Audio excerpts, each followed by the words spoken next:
Is-sena l-oħra l-Fondazzjoni Seb li twaqfet mill-Knisja f'pajjiżna fl-1956 nefqet €2,400,000 f'servizzi biex tkun raġġ ta' tama għal persuni vulnerabbli fis-soċjetà, fosthom tfal u familji kif ukoll nisa li qed joħorġu jew ħarġu miċ-ċirku tal-vjolenza domestika.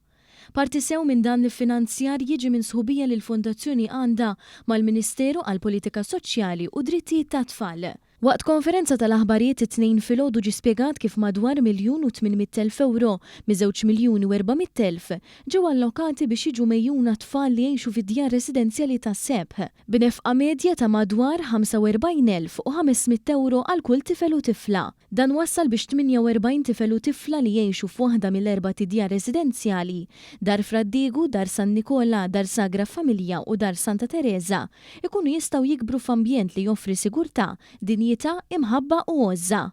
Id-direttur tas-Seb Ivon Mallija tenniet li mbassar li l-Fondazzjoni għandha bżonn madwar €3,000,000 sal-aħħar ta' din is-sena biex tkompli tkopri dawn is-servizzi.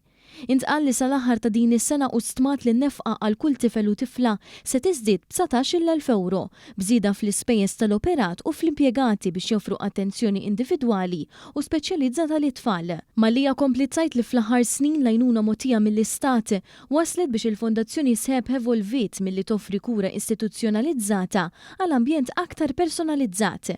Illum it-tfal jgħixu fi gruppi iżgħar u f'appartamenti maħsubin biex joffru ambjent ta' familja.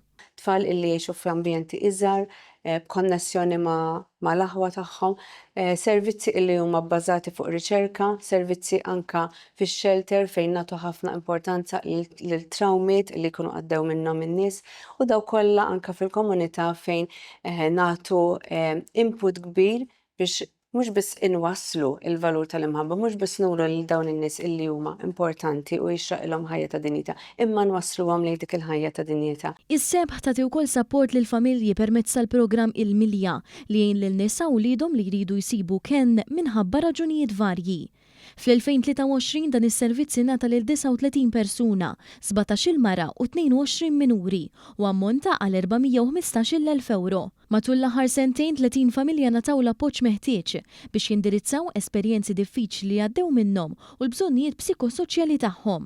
Dun Martin Mikallef li għadu kemm inħatar vigarju episkopali għad-djakonija irringrazzja lil benefatturi u lil poplu għal ġenerożità tiegħu. Il-Knisja hija f'Malta hija kommessa li tkompli tissapportja il-ħidma sewja li qed tagħmel biex tkompli twassal il-messaġġ ta' Ġesu illi għandna nkunu qrib u nissapportjaw il dawk li fis-soċjetà għandhom bżonn l-appoġġ tagħna.